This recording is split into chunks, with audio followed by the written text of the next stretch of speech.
Now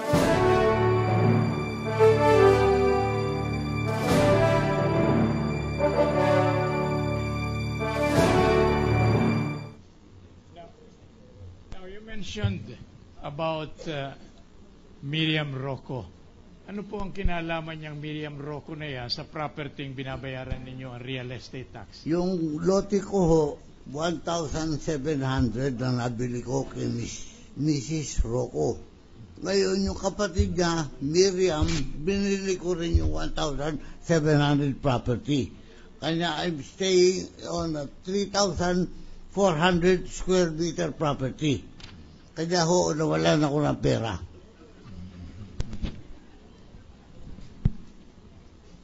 Now, kindly, namarkahan na ba ito?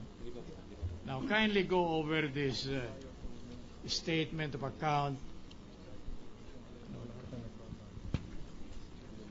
in the name of Miriam Rocco but paid by Demetrio Vicente. Kindly go over in the total amount of 12,749 pesos and 60 centavos. Kindly go over the same in court. What relation is this with the alleged payment you made covering the property you purchased from Miriam Rocco? This particular property, which I paid, pertains to another 1,700 square meter property beside the other property which I bought from Christina Rocco. This is from Miriam Rocco. Now we request, Your Honor, that this that this document identified by the witness, I don't know, marked as Exhibit 123, Your Honor, for the defense. Ano to?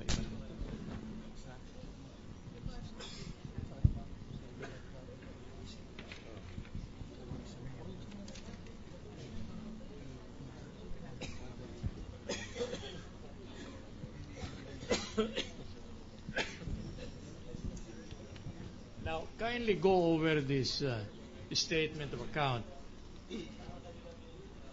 which is account number 55816, carrying the name Demetrio Vicente, and tell us what relation is this with the alleged payment of real estate tax you have made to the city of Marikina.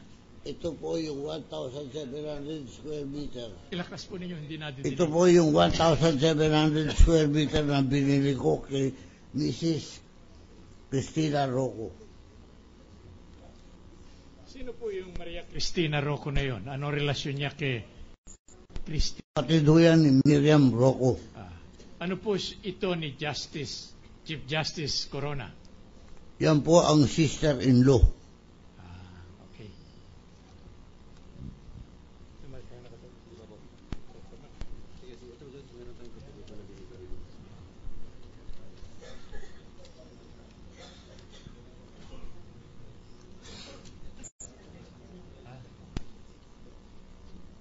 Again, I am showing to you a document you handed to me, which is official receipt number 0750707,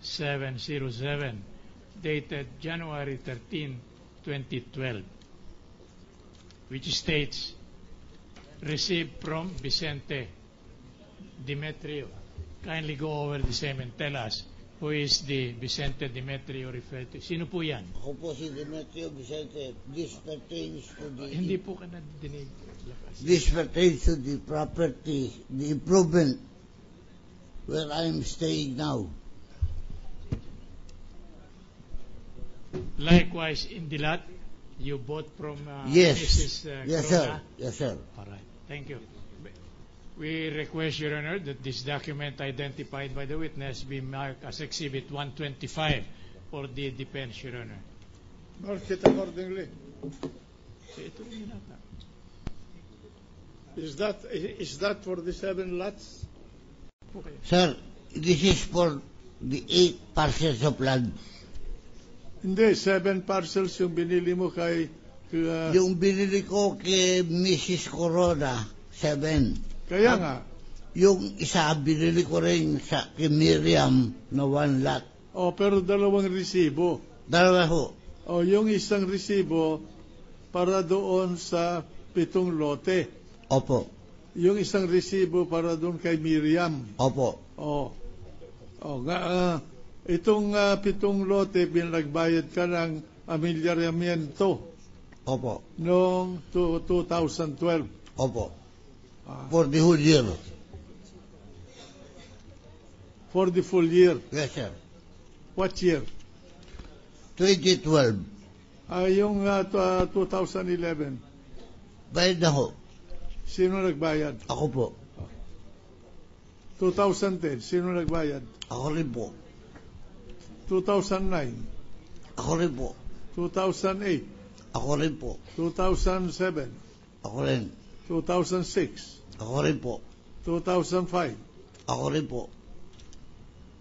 Hanggang 1990 mo binili. Hanggang Opo. sa Yung 1990. second quarter, ako na po ang nagbayad.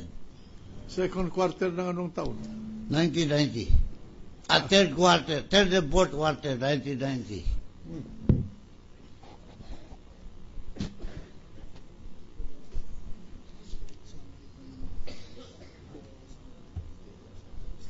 Kailan linipat ng City Assessor's Office ito ba sa Marikina? Opo. Ang tax declaration from Mrs. Rocco sa inyo? Hindi pa ako na-transfer. Hindi. Dahil dati-dati si Mrs. Cristina Rocco Corona ang nagbabayad ng amilyar nung 7 lote. Opo, nung sa kanya po yung lote. Nung bigay na sa akin yung absolute deed of sale, ako na po nagbayad nun. Linipat sa iyo yung tax declaration. Hindi pa po eh. As far as the assessor... Hindi ka pwedeng magbayad ng amilyaramiento kung hindi ilipat sa iyo yung tax declaration. Nagbabayad ho ako pero sa pangalan niya. Sa pangalan niya. Ikaw ang nagbabayad Opo. sa pangalan niya. Pangalan niya. Ganon din ang noong 2012. Opo. Sa pangalan din niya na nalagay yung resibo. Opo. Pero ikaw ang nagbabayad. Oo, nakalagay ho din sa resibo. Na paid by Demetrio Vicente. Sige. Pero ang resibo na kay Cristina Corona. Opo. Ang tax declaration na kay Cristina Corona. Opo. Okay. May we proceed, Your Honor? Proceed. All right.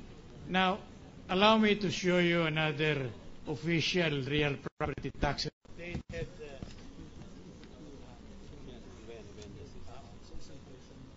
covered official receipt number 068-2010 and under account number 123807 rather.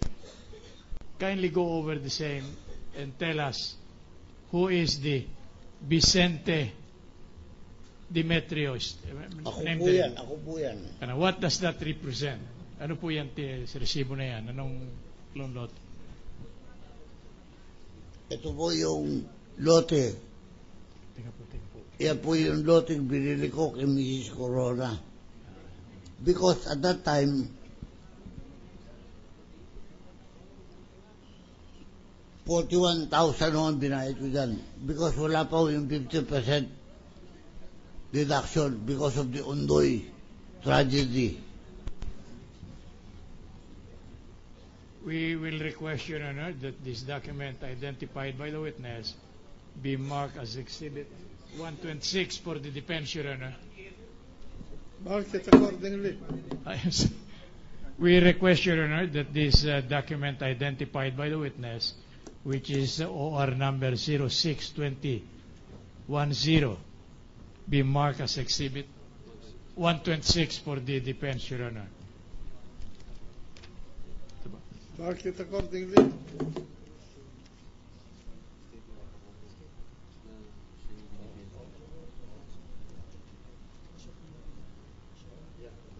Now, again, name of Vicente, go over the same and tell us whether you know that document. Tingnan po ninyo yan, sabihin ninyo kung kilala ninyo yan dokumento na yan. Ito po yung nasa pangalan ko itong statement of account dated March